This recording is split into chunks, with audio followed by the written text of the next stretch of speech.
Hello everyone, my name is the Squishy Victini, and I am here bringing you my Week 2 battle for the Pddl, the Pokemon Direct Draft League, and in this battle, we are taking on Blood and Shadow, coach of the Bangton Battle Toys. So, before I get into the game, just a quick announcement.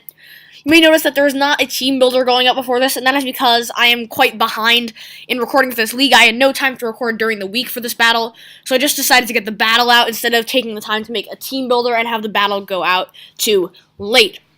So, without further ado, let me get right into the game. So, looking at what he brought, it's sort of what I expected, sort of not what I expected. Tapu Lele, Hawlucha, Mega Alakazam, obviously going to come. Weavile is just a great revenge killer versus my team, deals with Thundurus, deals with Mega Latios. Fortress, I was a little surprised by. I was expecting Thundurus against my team just because without Thundurus T there, if he can get rid of Thundurus T, his Thundurus I can put in a lot of work for my team, dealing with things like the Tyranitar with Focus Blast, dealing with Toxapex, which does do a number to his team. But, yeah, Fortress can definitely... I can definitely see Fortress here just because hazards are pretty good against my team. He can run like a suicide lead set. And then he did bring the Quagsire, and I did not bring Tangrowth, and I am very, very threatened by this thing. And as you'll see during the game, this thing is such a monster. I really can't break through this thing too well. I do have Grass on Thundurus, but I'm assuming that he is going to know that, and he is going to try to play around that. But overall, the game isn't looking too good for me just because when we drafted... As soon as we finished drafting, I looked at the doc, I looked at the teams, and I realized I didn't have a good way to deal with this team. My answer to his Lele Luchazam is Toxapex, plus Darmanitan, and his Quagsire just does so much to that. My Quagsire answer is Tangrowth, and Tangrowth has such a bad matchup versus the rest of his team. It's death fodder, it's setup fodder for most of his team, so I just ended up not bringing it, hoping that I could whittle the Quagsire down enough to where my Darmanitan and Excadrill can put in a lot of work.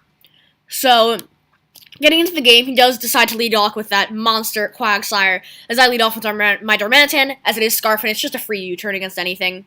Luckily, he is not Rocky Helmet, which would be a big problem, but I just go on to Thundurus, as he just clicks Toxic, which is pretty annoying, just going to be a pretty stally set as I expected, not going to see any curse shenanigans, at least.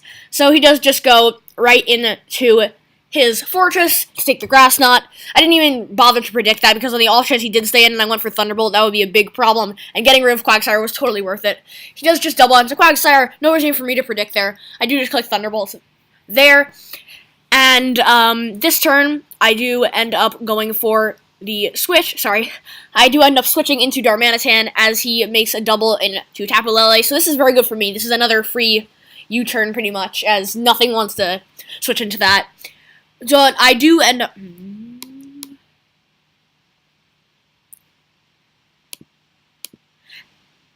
As I do switch into Darmanitan, and he doubles out into Tapu Lele, so this is great for me. This is a free Flare Blitz. This does a lot of damage to all of his mons. Even Quagsire is taking a good 25 to 30% from this, and if I can get a burn, that would be absolutely huge against this thing, as whittling this thing down will be very critical, and negating the leftovers would be very nice. I do double out into Thundurus here, as he makes a nice switch into his Fortress, and not wanting him to go into Quagsire here, instead of clicking Thunderbolt, knowing that he wouldn't die to it either way, I just took Dark Pulse, knowing that if I get the flinch, great. If I don't get the flinch, he gets hazards up, and I can kill him with Thunderbolt the next turn. So this turn, I do end up going for the Thunderbolt and taking him out. After the game, he actually told me that he was Overcoat, not Sturdy, so Thunderbolt was the play there, but during the game, I just thought Dark Pulse was the safest play. He can just revenge me now with his Weavile, but again, every time something like this comes in, free switch into Darmanitan, free Flare Blitz or U-turn. This time, I do believe I end up going for the U-turn just because that killed Weavile either way. I can switch into my Toxapex. Now, this was a bit of a misplay here, knowing there's no way he's going to stay in to take the Toxic, because if I can get a Toxic out of Quagsire, I can just win the game with Darmanitan. So he switches into Tapu Lele, knowing that the terrain is really his way to win, not the actual mon itself, because I have Darmanitan to revenge it at any time. And I do just switch into my Tyranitar. He predicts that, clicks Moonblast. Doesn't really matter to me, I just needed the sand up. I was pretty confident he was going to click that or Focus Blast, but either way, I really need my Toxapex, and I don't need Tyranitar too much anymore. I do just click Protect just to scout to see if you wanted to predict something. And on this turn, I can just sack off my Tyranitar to the Moonblast, or I can go for the double there just in case. There's no reason not to. Yeah, my Tyranitar drops, but all I needed was this sand for my Excadrill to come in and potentially pick up a KO, as he does make the obvious switch into Quagsire. I do just click Earthquake, knowing that there's no reason for me to click Swords Dance against an unaware Quagsire, obviously. But in this turn, I do make a major misplay, and I do click Swords Dance here. My thought process was he was going to double predicting my Latios to come in, and if he went into his Weavile, I pretty much lost the game from there. So I do just click the Earthquake the next turn. It doesn't take him out because he gets the Scald Burn, and he can just recover off for the rest of the game. The burn doesn't matter for the win. He won this game either way. Quagsire walls the rest of my team at this point. But if I hadn't gotten burned, I would have been able to get at least 1 or 2 more kills with Excadrill. Gotten in my Darmanitan, potentially got a kill there, so it probably would have been like a 2-0 or 1-0. He did win either way. There's no way for me to come back at this point. Once he got the Scald Burn on my Excadrill, it was game over from there. He would have gotten the Scald Burn eventually, but yeah, it's a bit annoying. That does give him some major differential. I can't just go into my Latios here. He just decides to stay in. I believe he throws off a Toxic, as I can just Calm Mind up. What I have to hope for now is 2 crits in a row, as he doesn't recover. And if I can take this thing out with a Calm Mind already up, I can take a hit from his Tapu Lele. He does make the smart play into his Weavile, though, as I do click Dragon Pulse and do some big damage to that thing.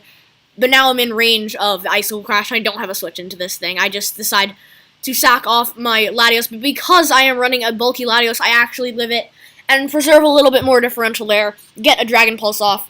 But now at this point, because I had lost too much HP, he can just go into Quagsire, sponge any one hit, and recover off as I go down to Toxic. Now, I could have roosted there, but the thing was, he eventually just continually recovered, and because Dragon Pulse was barely doing over half, there was no way I could have PP stalled him there or done anything with that. So he does make the double. Sorry, But the reason I decided to not roost up there was pretty much, eventually I would have gone down to Toxic. Toxic would have racked up too much. And if I had continually roosted on him scalding, eventually I could have gotten to full sure, but he would have been at full 2, and Quagsire needs to be as weak as possible. So I make a nice double here out to Darmanitan, predicting his Alakazam, but even no matter how many plays I make, I'm just going to have to click U-turn, go into my Toxic, try to get a Toxic off in this thing, but there's no way he's going to let that happen, and at this point, the game is pretty much over. I tried to maybe sneak in 1 more kill there, make him over-predict or something. He's not doing much with Earthquake at all. I kind of just click Toxic here, finally getting the Toxic, but it's far too late at this point. He can just continually click Earthquake. Sure, I can recover off, but he just makes a smart play, goes to Alakazam. I don't predict that this time, and because I recovered off, the moment that he Mega Evolves, he can just click he can just click Psychic here, and that is pretty much the game. I do actually end up living it because of my special defense investment. I can get a Liquidation off, but at this point, there is nothing I can do, and he clicks Psychic, he doubles out into Quagsire, and that is the game. I would have needed 2 crits there in order to take out his Quagsire, and even then, the recoil would have killed me. It would have been a 1-0. So, Scald Burning Excadrill was really the turning point in the game, but either way, he really won. I had no answers to Quagsire. It absolutely walled me. The thing was, when I saw his team, I was like, he has Lele Luchazam. I need to do something about that. All my prep needs to be focused on that. He has Weavile too. I really need to focus on my offensive powerhouses, not realizing that Quagsire really, really dealt with my team way too well. So, I think what I should have done was brought Tangrowth over Thundurus. That would have allowed me to deal with this thing. It was a good switch into this thing. But even then, he clicked Toxic on my switch-in into Tangrowth. He switches out into something that can wall Tangrowth, like a Fortress. Even HP Fire isn't doing too much to that thing if I'm not offensive, when I would need to be defensive to take on this Quagsire. So pretty much as soon as he got a Toxic on my Tangrowth, it was pretty much over, and he would get that. So, yeah, GG to Blood and Shadow. Good game.